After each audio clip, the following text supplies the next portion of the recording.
Infantry course. As you all know, my name is JB. My background for teaching this course is I'm a Section 2 IC in the Royal Danish Army, Mechanized Infantry, where we drive around in the beautiful babies you see behind you, the M113s, of course, in a heavily upgraded and much newer version than the 50-year-old base model. Now, this course here is going to be divided into two, perhaps three parts. The third part is optional. The first part will be handling some of the basic grunt on the ground differences between being a light infantry platoon that has no vehicles, not even motorized or anything, and then a mechanized infantry platoon. This will be basic soldier skills in a mechanized unit. The second part will be more of a theoretical and will be done via a whiteboard website called Scribbler that I'll link to later once we get to that part. And this one here, I'm going to try to address some proper employment, especially of the vehicles, and show you how each element, the dismounted infantry and the vehicles, can support each other. The third part, which is optional, depends on the time and how many players we have left at the end. If we have enough and the time permits it, we're gonna try and tie it all together in a mechanized platoon attack on the town of Lupatino. Alright then, let's go for the first part. First off, the introduction to all this mechanized infantry. I've seen my fair share of it at UO. It's not really that deep into the SOPs of UO. Not many players are trained in it. The last mechanized infantry course was quite a while ago.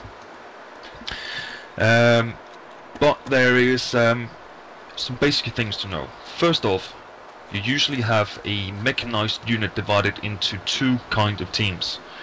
One of the teams is the carrier team. Now this might imply this will be, in this case, the APCs, or it could also be some infantry fighting vehicles such as the Bradley or the BMP.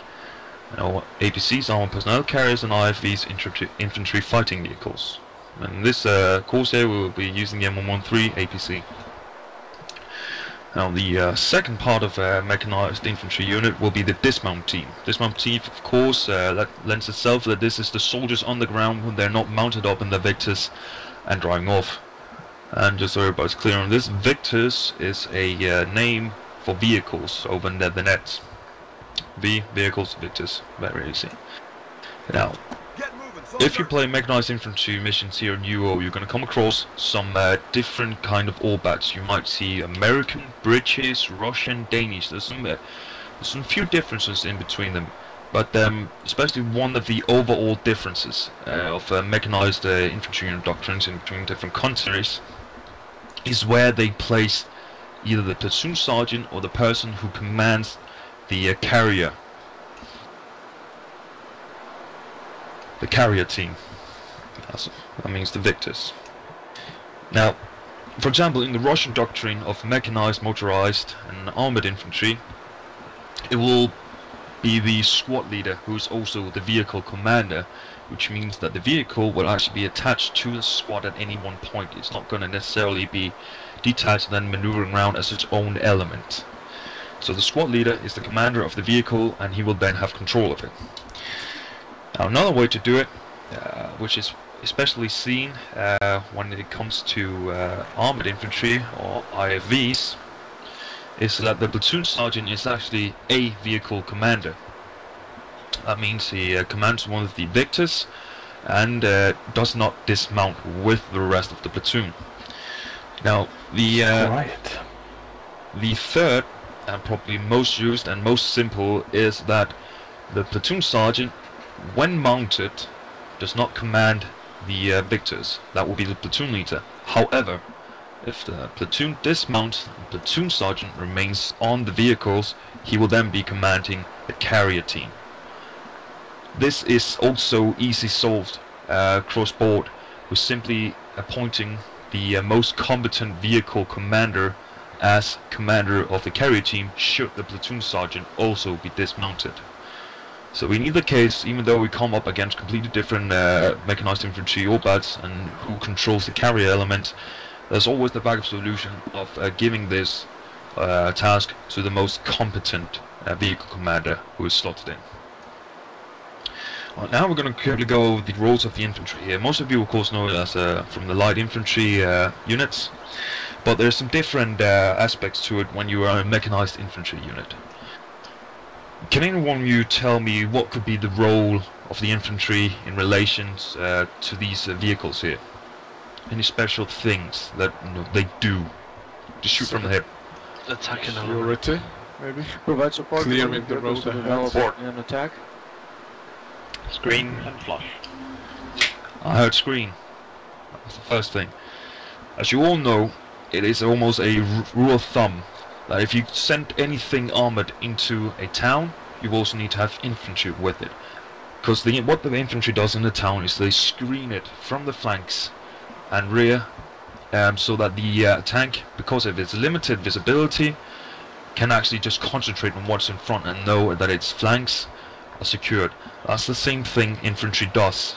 That's one of the things that they can do when it's working together with armored units. Let's say, for example, we have one of the vehicles advancing up alongside a forest line. It has a forest line to its right hand side, going from north to south. If there were any infantry elements right here with them, then those infantry units will 9 out of 10 times be walking in the forest, so that if the enemy should come up and contact the unit, they will be first contacting the infantry and not the vehicle, where they can just suck in any sort of anti-tank weaponry, and that's pretty much it. Also, flushing out, I heard someone name that. Yes, in terms of that, is infantry in work with any sort of mechanized armored units. They will also be responsible for clearing out areas where the vehicles can go, or where their fighting capabilities are hampered, such as dense forests, large vegetations, rocky fields or whatnot. Basically anywhere where 2 cans of black boots on your feet get you anywhere better than tracks on a vehicle. Now, just as the vehicle can do, also the infantry can provide direct support for the vehicle. I'll get into that later. And of course, one of the final and last roles of the infantry is of course dismounted attacks and defense, which pretty much lends itself. Now, what we're going to practice now here, which is the first practical part of this course, will be the dismounting procedures and the formations. Now, as you see right here behind me, I have 3 victors, and you are, of course, 3 squads. Don't mount up yet. Now, you're each slotted into different functions right now. The only ones that really are is the squad leader, fighting leaders, and that's basically it. That means 2 of you will have to go vehicle commander and driver, or just stand by and watch as the rest of them dismount, and there's not going to be room enough for you all in the back of the vehicle. But the proper dismounting procedures is that, of course, the dismount point is chosen, you drive there, and then beforehand, before reaching the dismount point, the squad leader, whoever has the best overview of where the dismount is going to be,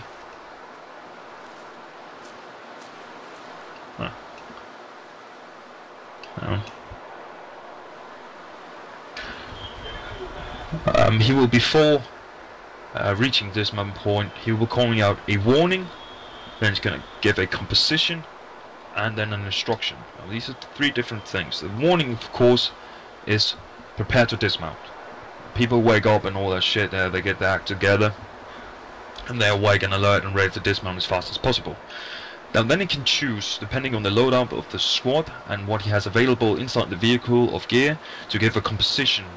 That means, for example, that he can order a an armor rifleman to take the MG, a AT to take a Dragon instead of his law rocket launcher. So he'll be prepared to dismount, and then he could say bring Dragon, and then we'll have covered both the warning and composition. Then there's the instruction. The instruction is the actual way you're going to be dismounting. And this can be done some different ways. You can either say dismount right or left. If he does that, the formation will be that you will be dismounting to the right side of the victor, and then according to whatever sort of lineup you have, you're going to be fanning out in a line on the right side of the victor. If he says dismount left, you're going to be moving on to the left side of the victor and forming a line there, and this will always be facing the 12 o'clock of the victor. Then there's this third instruction he can give dismount 360 behind the vehicle. This means that you will dismount to the rear of the vehicle, set up 360, just near the vehicle, a bit away, and from there the squad leader can give quick instructions to where you're going to move next. Basically the 360 gives him a quick breathing space to just get his bearings, get some quick situational awareness. And usually this will also be only used when you're not in danger of being fired upon. Then there is the fourth and pretty much fourth, not the last one yet. The fourth way of dismounting, and that will be by giving the O-clock method. I'll get to questions just afterwards. This one here, just on casual. Now, using the clock method, what is important to know here is that no matter which cardinal direction you're facing, north, east, south, west, the front, the direction the front of the vehicle is facing will always be 12 o'clock. No matter what. No matter what, it will always be 12 o'clock. So, if I were to say, give you the instruction, dismount 3 o'clock. What you can do then is dismount, face 3 o'clock of the victor, and then put up a line. So what in practical this means, you're going to be dismounting over to the right side of the victor, make a line facing 3 o'clock. And then the last instruction that you can give to dismount is when you dismount using formations other than line. This could, for example, be dismount right column. What you're going to do here is dismount to the right side of the victor and then form a column where the front man will not be further in front of the victor's front, simply just to avoid him masking in sort of fire from the 50 cal, or just also limiting the risk of being run over if suddenly it needs to move forward. Now, also small rule of thumb here, and this is important, especially since they finally implemented cook-off, that you would want to be dismounting at least 30 meters away from your victor. God forbid you should take a hit by an RPG and you're dismounted, you're 360 right behind it, you're going to be in a very, very bad shape. But as I said, dismount 360 will not happen most of the times when you're in danger of being fired upon. So with the other formations, column, right side, lines or whatnot, be careful, too close to the victor and you might catch some cook-off rounds. Kasu, you had a question?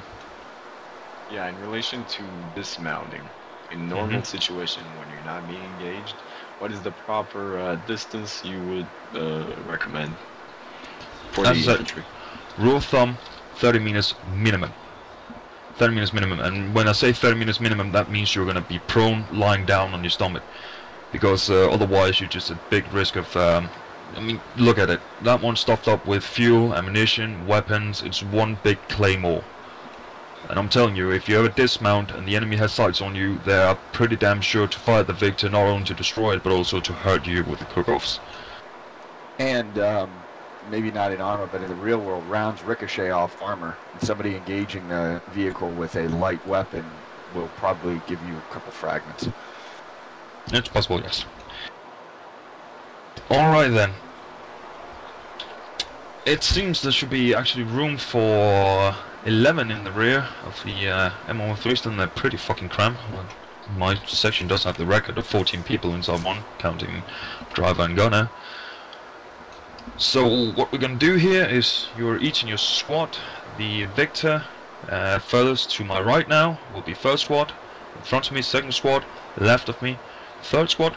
You're all gonna be mounting up, and correct me if I'm wrong, but the squad leaders, you should have a long range radio. It's incorrect. Incorrect? No. I should be able to reach you on the short range. Just Right. go pick one up, right? Yeah, squad leaders go pick one up quickly, and then have your squads mount up, and then I'll be calling out the dismount orders to you, and I'm gonna see if you're gonna do it right. And Ruben, you are That also means What? that also means you're gonna need to sort out your teams as you go, so you get up in the right formation. So you just all just puke out of it and just randomly stand up. Ruben, do you want to lead as expected or as planned, or should I take over? Yeah, you were on the check the JVD's the reach is squad about leader. 30. Yeah, that doesn't matter. I can give you a color. Yeah, I know. So- One thing to keep in mind right now here, the 30 meters Sure. dismount distance will not be a factor. I just want to see if you can actually get the things into HEB about dismounting 3 o'clock, left, right and all that, because when we did it myself, my platoon, we found it confusing. We also know that many other people have found it confusing. So this is just to get it under your skin. 30 meters dismount radius, don't think about it. Just do the dismounting right. Are we bothering with the driver at this point? I know you should all be able to fit into the rear of it, so we can get all of you as a dismount team. Alright? Mount up. 2 squad. 3 squad, line up. Okay, line up. Good go. Good go. Coloration.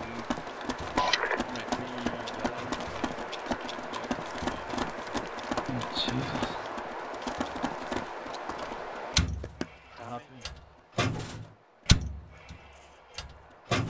Hey there.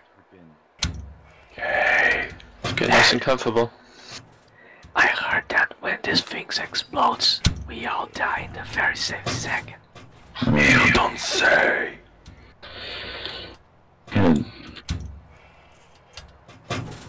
Danger monoxide.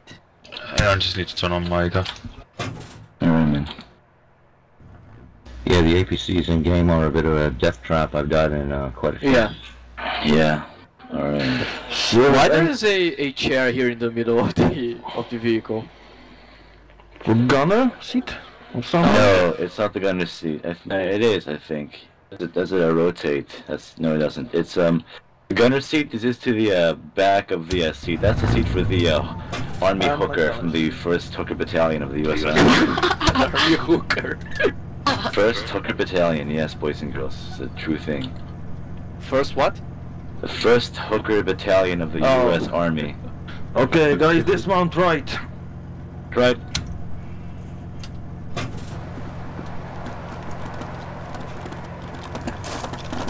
Right, here. To the south.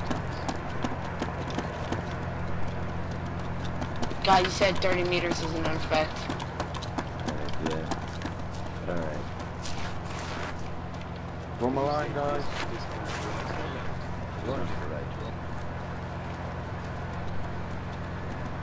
Yes, so in this case, guys, since the vehicles is 12 o'clock, which is to our east, the right should be to our southwest. The vehicle will always face 12 o'clock. In this case, our right would be our south, pretty much. Or 3 o'clock. I got confused, I went by right now. Mount up! First section, mount up!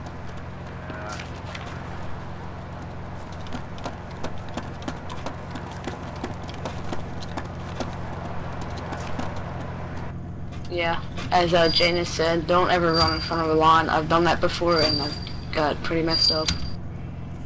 Alright.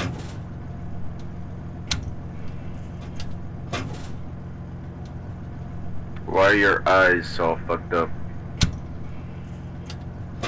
Whose eyes? You on the right side. In the back. Dismount left, guys. Dismount left. Dismount left.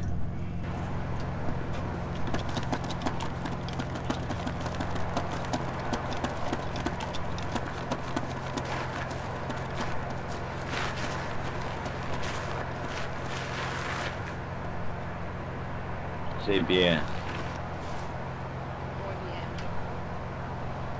Shut up.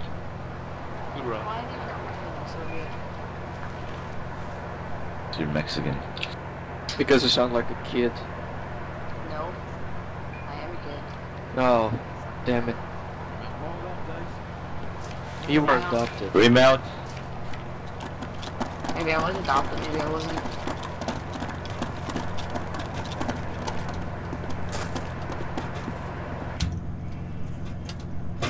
I would safety your guns too. Yeah. Good, good. Hey, sweetie. Hey. Did you guys get on a different short range or something? Because No. nothing. Okay. In that No, case, it's please no just short echo range. commands. Short Silent. with one. Break. I can't hear the radio.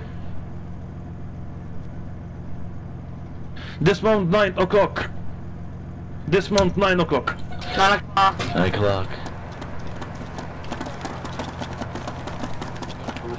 I heard right o'clock. What? Right o'clock. 9 o'clock. 9 o'clock. Right, big thing, guys. Yeah, 9 o'clock. 3 o'clock is right, 9 o'clock is left. In this case, we're left. Yeah, so you want facing north-northwest. So this would dismount 12 o'clock. You need to be... The line needs to be facing north-northwest. Alright.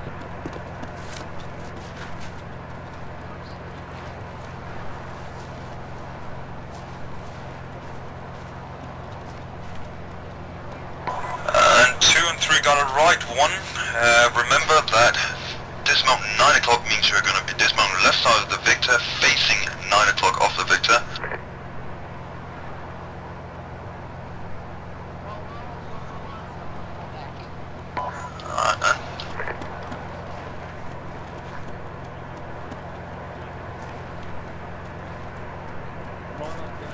You guys realize that cook-off would kill us right there? Well, yeah, it's just 30 meters.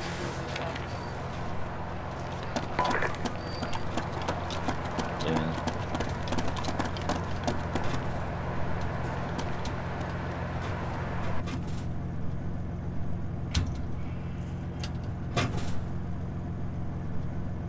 You know what I heard when JV first said cook off? What? Clock off. Don't know why. Dismount 360 behind the vehicle. 360 behind.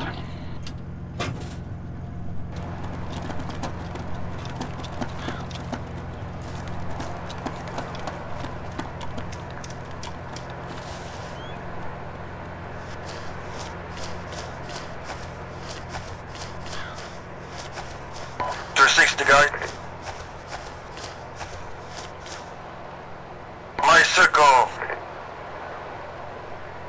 A circle, guys.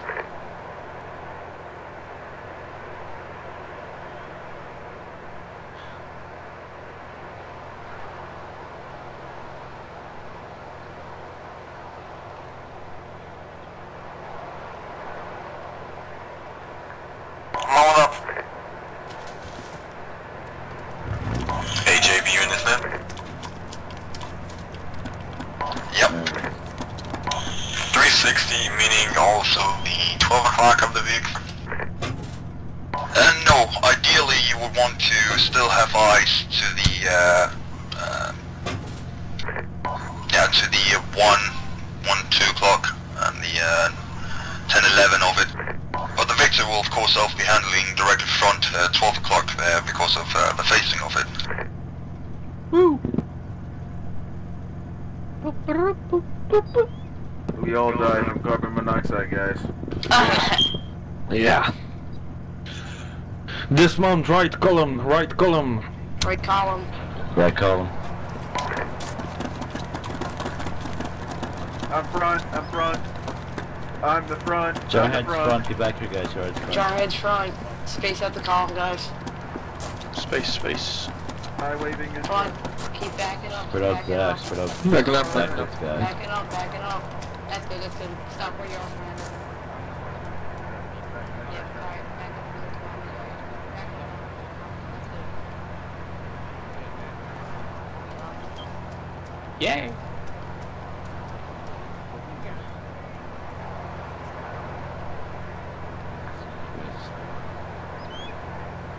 Hey Red, so you there, man? That's the first time I say a straight column in my whole entire life. Perfect fucking column, it's very good in the woods. Yeah, that's normal also. No, I mean, even in real life, when I worked the Boy Scouts, I couldn't see a perfect straight line. I think that's You can turn off the Victors and return to the hangar.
Watch out, Fernando, safety. Slow clap.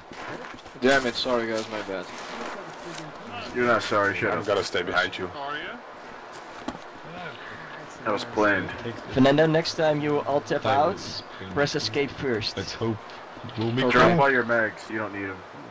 Unload your magazine. Alright, can everybody hear me?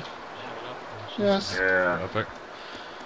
Okay, now there was, I was actually rather impressed by this. It went rather smooth. And there's two things I noticed. First off, it's a very, very small thing. It's about the 360 when you're just bouncing behind the vehicle.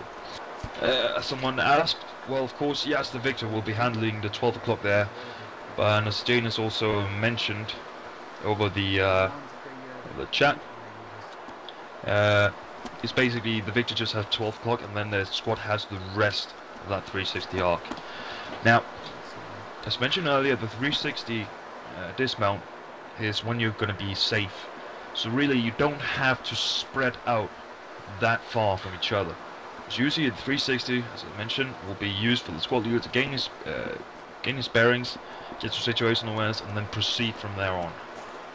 Now, also the dismount right column.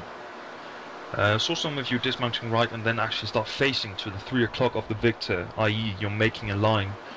But when you're doing the column, so that's a good example, that's because it is intended for further movement.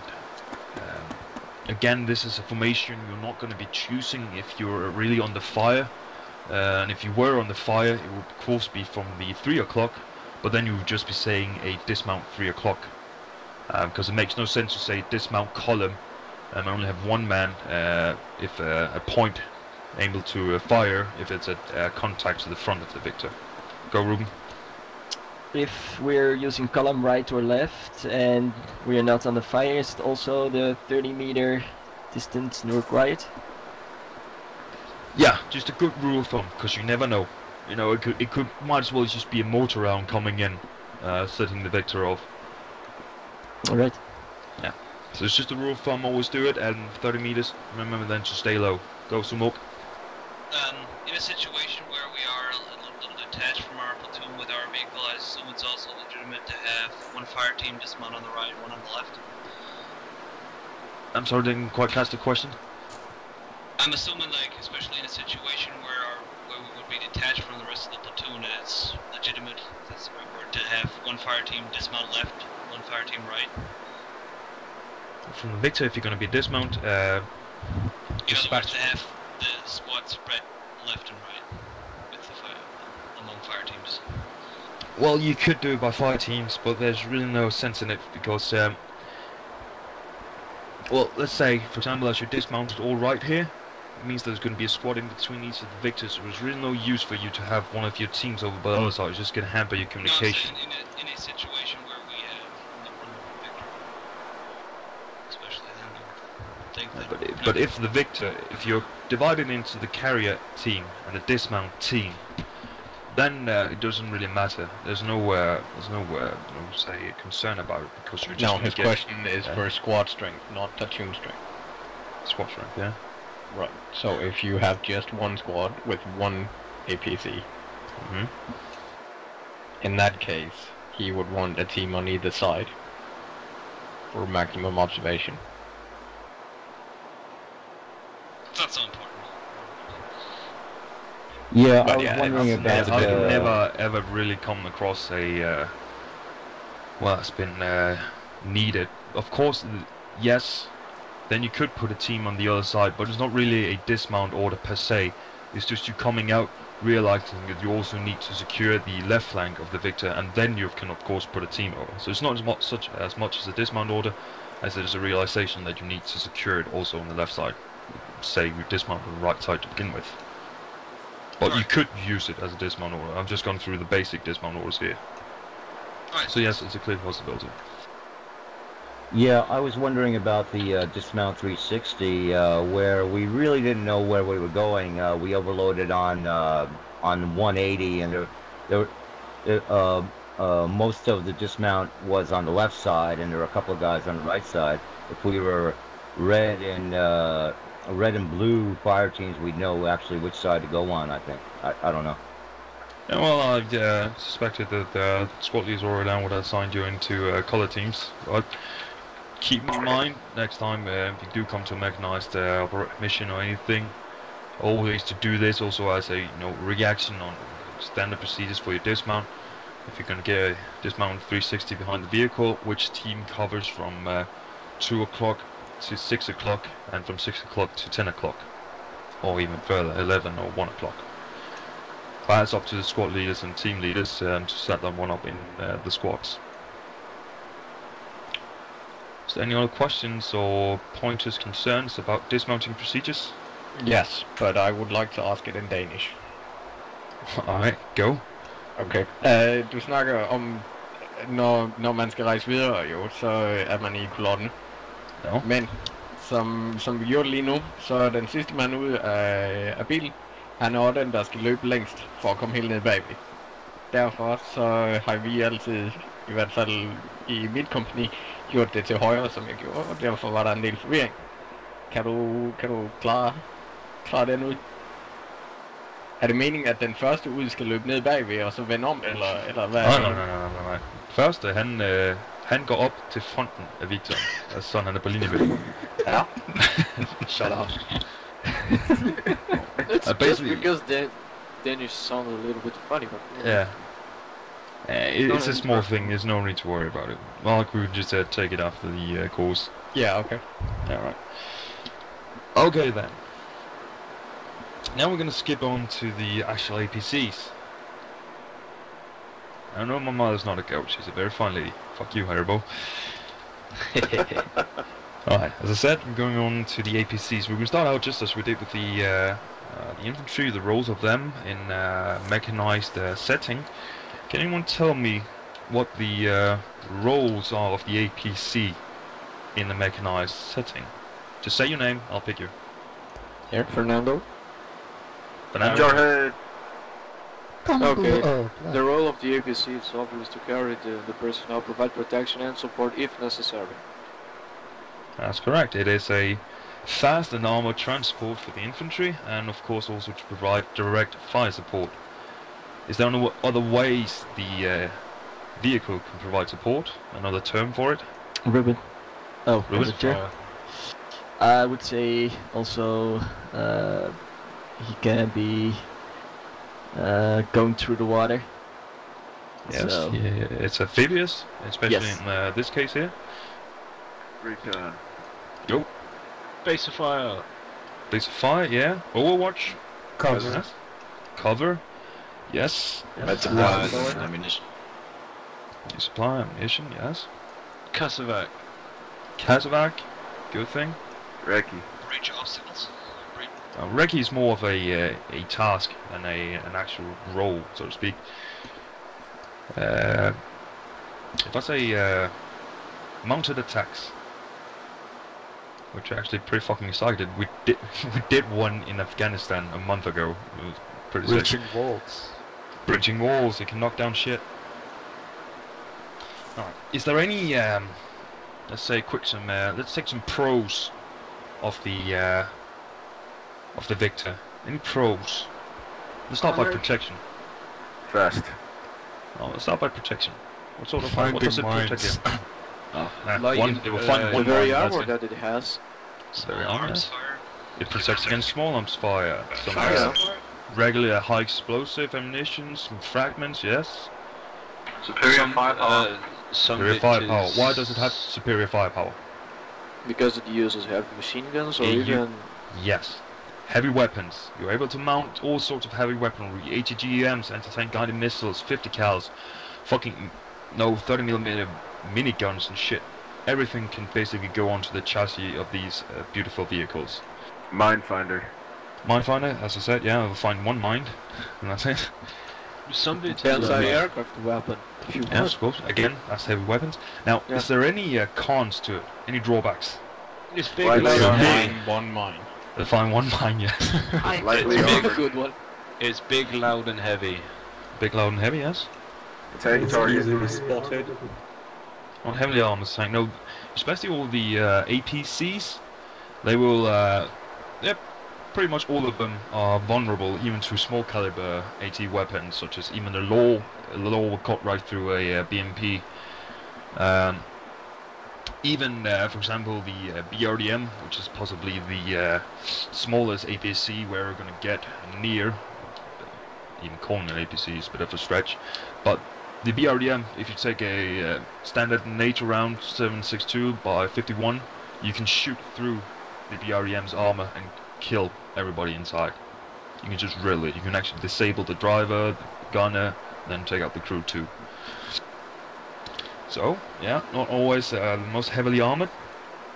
Limited action range. You need gas, you need repair, you need all that stuff. It's a pain in the ass to drag around. It's a smoke signaler. Or to time, perhaps, yes. Also, there's one thing it depends heavily on. Fuel. Roads. Huh? Infantry. Infantry. Thank you. Thank you very much. Alright, now we covered the most of it, as I said. Fast and armored transport for infantry, yes, that's very nice. Takes us off our legs. We don't like walking too much, do we? No. Direct fire support. What's meant by direct fire support is the victors actually advancing with the infantry. And by that I don't mean they're right up their asses, they're right next to each other. They're perhaps 100, 200 meters behind them, sort of doing their own bounce, as the same as the infantry is doing their bounce. Just direct fire support means they're really close to the infantry and doing this and delivering their heavy weapons on them. Of course, the Overwatch. That is the prime example. This 50 cal over here has an effective range of 1,000 meters. That's a kilometer. Just think about that. And there's no scopes, any shit on this one here. It's just pure iron sight and has effective range of 1,000 meters. That means you can have, if you get this one up, a good place, good cover, got good concealment, get a good hold down position. We're going to get into that later. This thing here can support an infantry platoon dismounting for God knows how long, as long as the range is up to it. As I said, 1,000 is effective. You can still push it out just a bit, but then you're going to take some risks. Alright. Now, as far as mounted attacks, that's a whole nother business. Mounted attacks, of course, is very risky, just because the simple reason that the entire infantry is still inside the APC. And if you should take a hit by anything AT, even HEDP rounds, 140mm grenade launcher, things can turn ugly real fast. So if you are ever going to perform a mounted attack, that means you're going to have some heavy support and other units overwatching for you, suppressing the enemy. You do not make a mounted attack a platoon by itself. If you were to do it in a platoon, that will mean you probably had 2, preferably 3 of the vehicles and the squads dismounted, suppressing and against the target, while you have 1 squad moving up.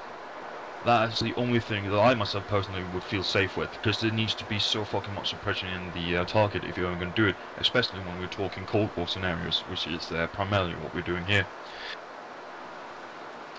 Alrighty then, let's see here. Alright, I have one final point before we go. Before we go on to the second part, which I'll be handling on Scribbler, but this one here we're all going to be taking on to the next note, which is employment of the APC, and this will be for the ever you slot in as a driver or commander, for that matter also anyone handling the carrier team. Now, the first thing we're going to look at here is, if you all follow me out here.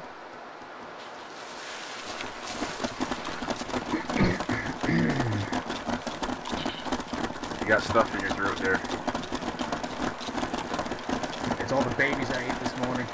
And if you look down towards that hill down there, and this is without any binoculars, no optics or anything, there's an M113 station down there. If you see it, don't say it. Don't say it right now. Just keep it in you. Alright? I'm gonna give you a minute to watch down towards that hill south of the runway. See if you can spot this M113. It's down there, believe me. You got 1 minute. Don't say anything if you actually spot it. Don't use binoculars. Don't use any sort of optics. No cheating.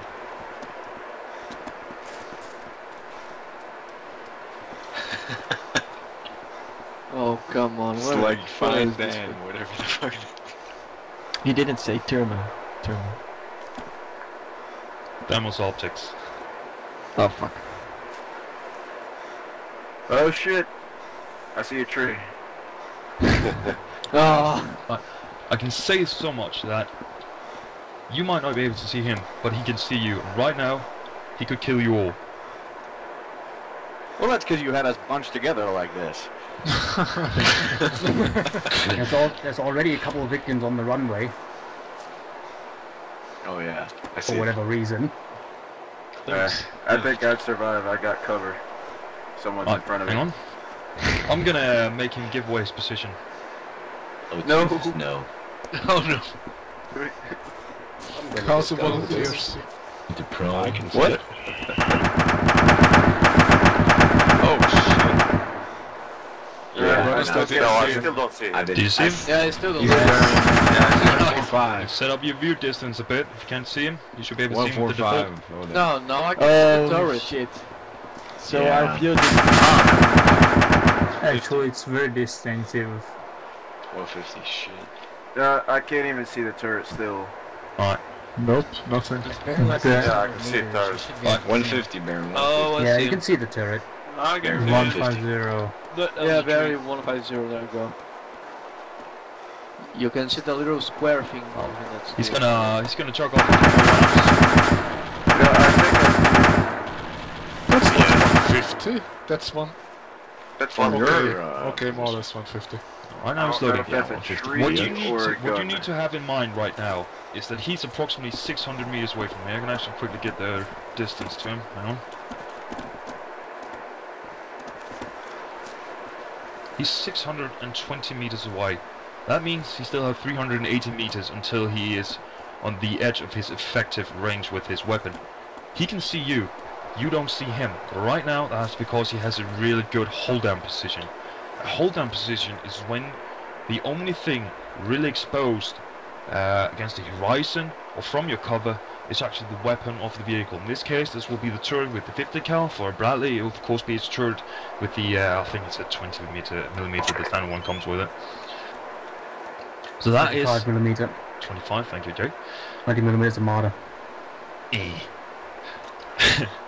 Alright, but many times on the server you're going to see vehicles exposing themselves on the horizon, making them one big juicy target for any AT weapons or anything with explosive power. That's a big no. Because in this case here, just demonstrated, it's very hard to spot, he's still able to see you, get effective fire on you, and he still has another approximately 400 meters to engage you with if you start to pull back. So that is the importance of the hold-down position. The hold-down position is something you're going to use every time you can do it to solve your job, even if it's direct support, even if it's overwatch, defense, offense, no matter. If you can have effect against your target and have a hold-down position at the same time, as a vehicle, driver and gunner, that is your responsibility to do so. Now the easiest way to do this is simply by the gunner telling the driver when he can see the target.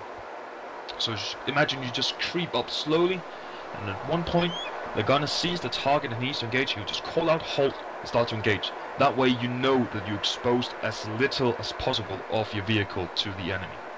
Very simple way, very effective, and it will damn well prolong